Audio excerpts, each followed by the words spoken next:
How was that switch with your co-founders from going from colleagues at the university to now kind of being their boss? So my co-founders, I think that's that, and everybody says that. Co-founders are key, and getting along with your co-founders is life or death. Okay. Is everything, and I love my co-founders. Okay. We were doing at some point we were doing a YC video, Yeah. and we found ourselves having so much fun doing it that we almost put in bloopers. So there's nothing more important than just fundamentally getting along with them. Okay. And if there are any problems, any disagreements, treat it like a marriage. Solve the problems, talk it out, because you want to get back to smooth as quickly as you possibly can. Yeah. Yeah, so that's central. The fact that my co-founders and I are such a great team. We're great as a three people, and we're also great in pairs. Okay. So that really helps. Well, what happens when you want to add people to your team? How have you gone about doing that? Because, I mean, a three-person team is not going to make a billion-dollar business. I mean, it could come close, but, I mean, how have you gone about adding new people? What has the thought process been to add new people to the team? So hiring is very, very complicated. Okay. It's definitely much easier when you have more resources. It's something that we're already noticing. It's no surprise for anybody. But you really can get some good people before you have resources. People will work for equity, happily. What does that look like when you talk to them? So it's a process. So for example, we're very, very fortunate to have a producer, sound designer, Dusty Maraglia, who joined very early. And what I felt comfortable doing, and it's actually something that I learned as a professor, trial periods. Yeah. So even though we had hardly any money, Okay. we gave him a little bit of money to do a 1-month contract to see how we get along before giving equity. Yeah. And that was a very, very smart way to go. Yeah, that is. Trial period, money, then equity. Yeah, because if you can afford money all throughout, by all means, but until then. And he's been fantastic. He's just there, really there with us, really one of us, really wanting to see the company succeed in any way, help in any way possible. And those are the kind of people you want. Not people who are going to be like, I'm doing X, Y, Z, period. Because it's a startup, and if you guys are, we stay up till 3 o'clock in the morning regularly. This is just regular life. Somebody asked us recently, actually a really good friend, so what are your soft hours? Like, we plan time off. We don't plan time on. Yeah. We plan like, okay, we're getting burnt out. We need an hour off. Okay. On well, Friday. how does that look for the team to come together and say, guys, we need to just rest a little bit? Or does that not even happen? People are always go, go, go. I mean, when do you see that burnout? Well, if we're, getting very tired, I mean, there was a time all three of us were starting to get migraines. Oh. We were right around the deadline, really. I mean, I get migraines all the time, but my co-founders don't. So it was very I thought, okay, guys, I think, next weekend, let's take it easier, not work quite as much. Okay.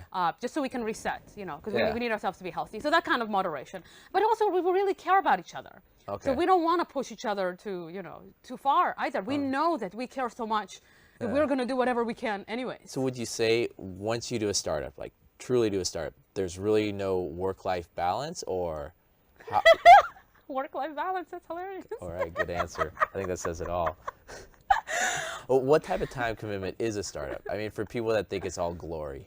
All glory? Somebody thinks it's all glory? I think a lot of people do out there. That's awesome. Yeah. I should talk have to them. an They should idea, tell me. go IPO, I live on a boat. There you go. Live on a boat. I think if your goal is to live on a boat, there are much better ways. Yeah. Go get a boat. There are much easier ways to make money in Silicon Valley. Much easier ways. Yeah. But it's not about, I don't want to say it's not about the money, because the money is part of it. It's a package deal, because you can't succeed with a startup if you don't care about money, fundamentally, right? But if you just care about the money, there are better ways. Okay, let's go back. So right now, finding investors, what are the next steps for you? What are you working on? So we're finishing up our round. Okay. So that's really, really exciting. Could you go, I know you can't go into too much detail, but can you talk about that process of presenting pitch decks, getting that together, meeting investors in that, a little bit more detail? Honestly, I've never given the same talk so many times in my life. But what's really amazing is that when I look at you and I'm about to tell you about my company, I forget everything I ever said about it. And I just want to explain to Sean what I've done. Oh. You got to keep it fresh. Otherwise, you're going to die from boredom. Oh, yeah. But okay, more seriously. We had a lot to learn. Pitching is, I've done academic talks for such a long time. I've been in the media. It's like, talking is part of what I do. I'm also a singer, so like, I live on stage.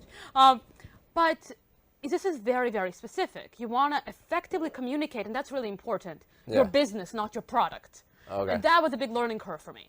Okay. So your product, so your business, right? It's about the team. It's about how are you going to make money. It's about your competitive landscape. Yeah. And as a founder, I know that this is unique. There's nothing like it. It's amazing. It's the best thing since sliced bread. In fact, quite a bit better. But other people don't know that. And you need to be patient and careful and explain to them why your business is the most amazing thing in a way that they can understand. So are you adjusting this pitch based on the investor you're talking to then? A little bit, but a lot of it has come also from feedback. Okay. Tell me about the feedback. So at first it was difficult. Okay. At first because you're a professor, now someone's telling the professor they could be wrong or change it? No, I think as professors you get used to accepting criticism. In fact, professors are one of the few people who'll readily say, okay, you're right, if you give them a good argument. Okay.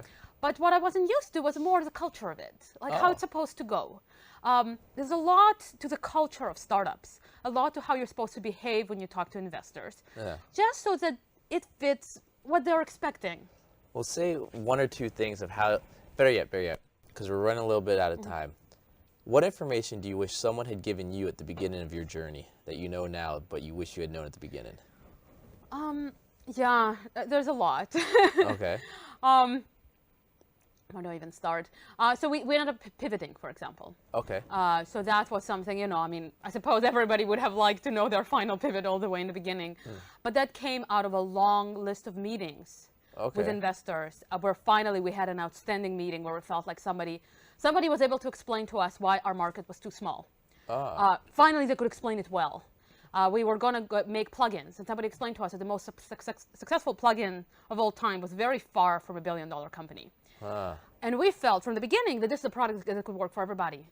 And so we made a massive pivot. We made our whole product from scratch. Wow. And created something so that anybody can write a song in 5 minutes. So you have to have like really zero expertise. Maya, can you tell everyone how they can reach you and your beta test one more time? Absolutely. So you can reach me at, well, actually, all the information is on our website at withalicia.com, Alysia. That's the spelling of Alicia. So withalicia.com, you can sign up for the beta. My contact information is there. Happy to hear from you. Okay. So Maya, I really want to thank you for coming on Silicon Valley Successes. And for anyone at home that wants more information on the Silicon Valley startup ecosystem, get in contact with any of our guests or anything, please visit our website, siliconvalleysuccesses.com. Our next interview is fascinating. We have two people that are going to talk about startups, leases, office space, do's and don'ts, and things to be careful of. So it's a very important meeting, and I look to see you there. All right, take care. Thank you from all of us at Silicon Valley Successes. We hope you found the information presented today useful in your path to success. For further information on accessing the resources in Silicon Valley, you may visit us on the web at siliconvalleysuccesses.com, on Facebook and YouTube. Thank you.